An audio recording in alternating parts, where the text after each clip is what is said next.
آپ مزار کا جا کے آپ پیروں سے بوسہ لیتے ہیں, ایک قبر کو آپ اپنا جو ہے آپ چومتے ہیں. جب ہم ایک قبر کو چومتے ہیں تو پھر ایک ہندو میں اور ہمارے میں فرق کیا رہ گیا؟ بہت ویلڈ کویشچن ہے, بالکل ویلڈ کویشچن ہے. سب سے پہلی بات تو یہ ہے کہ جب بھی آپ قبرستان جائیں یا اللہ کے کسی ولی کے دربار پہ جائیں, طریقہ کار یہی ہے کہ سب سے پہلے نماز پڑھیں فرض, اس کے بعد نوافل پڑھیں, پھر اس کے بعد جا کر دعا کریں, سورہ فاتحہ پڑھیں, سورہ اخلاص پڑھیں, سورہ یاسین پڑھیں, قرآن کی تلاوت کریں اور ان کا وسیلہ پیش کریں اور اللہ سے دعا مانگیں. اب جا کر وہاں پہ بوسہ لینا یا جا کر اس طرح کی حالت کرنا کہ کوئی دیکھنے والا سمجھے کہ یہ اسلام ہے, نہ تو صاحب مزار کی یہ تعلیمات ہیں, نہ کشف المجوب میں بھی یہ چیز نہیں لکھی, اور صاحب مزار کی بھی تعلیمات یہ نہیں ہے, اور اہل سنت والجماعت کی تعلیمات بھی نہیں ہیں. دمالے ڈالتے ہیں عرس والے دن, دمالے ڈالتے, چادریں لے کر آگے ناچتے ہوئے, یہ طریقہ کار اولیاء کرام کا نہیں تھا. اب کوئی اپنا کم علمی اور لا علمی کی وجہ سے ایسا کام کرے تو اس کے ذمہ دار یہ صاحب مزار نہیں ہے, یہ کم علمی اور لا علمی ہے. دیکھیں اس کی سیدھی بات ہے, داتا زور 2000 بندہ بیٹھا اندر, 2000 بندے میں سے اگر 50 بندہ کوئی خرافات کرتا ہے, 1950 بندہ اس کا ذمہ دار نہیں ہوگا. 50 بندہ وہ اپنا خود اس لیے ذمہ دار ہوگا کہ اس بندے کو قرآن سے دوری تھی, اس بندے کو وہ طریقہ کار نہیں تھا اولیاء کرام کے پاس جانے کا, اس کی صحبت میں بیٹھنے کا. میں آپ کی قطع کلامی کی معافی چاہوں گا.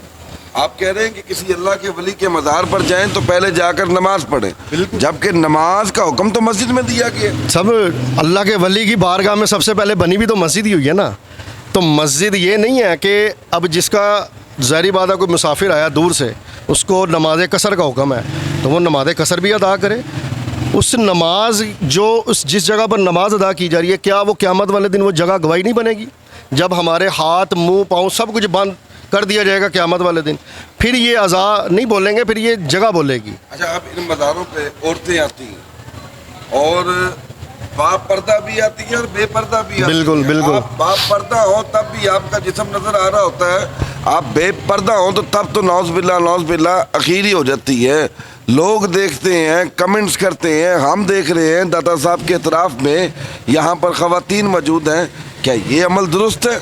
سب سے پہلی بات تو یہ ہے کہ عورت کا قبرستان جانا اور مزارات پہ جانا, سب سے پہلے بات تو یہ ہے کہ آپ صلی اللہ علیہ وآلہ وسلم نے مولا علی کو حکم دیا قبروں کو برابر کر دیں, قبروں کو برابر کر دیا جائے, قبریں برابر کر دیں.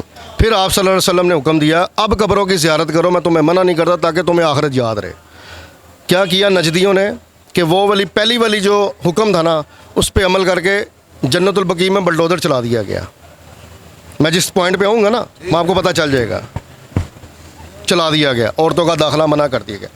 عورت کا محرم کے ساتھ قبرستان جانا, محرم کے ساتھ بھائی کے ساتھ, بیٹے کے ساتھ, خاوند کے ساتھ, باپ کے ساتھ, محرم کے ساتھ جانا, اور یہ نہیں کہ کثرت سے, محرم کے ساتھ جانا اور وہاں پر جا کر با پردہ ہو کر اور ایسے راستے سے جانا. امام احمد رضا خان بریلوی رحمۃ اللہ تعالی نے اپنے فتاوی رضیہ میں بھی یہ بات فرمائی ہے کہ عورت کا قبرستان جانا اپنے محرم کے ساتھ جانا, با پردہ ہو کر جانا اور ایسے راستے سے جانا جہاں پر شر کا خطرہ نہ ہو.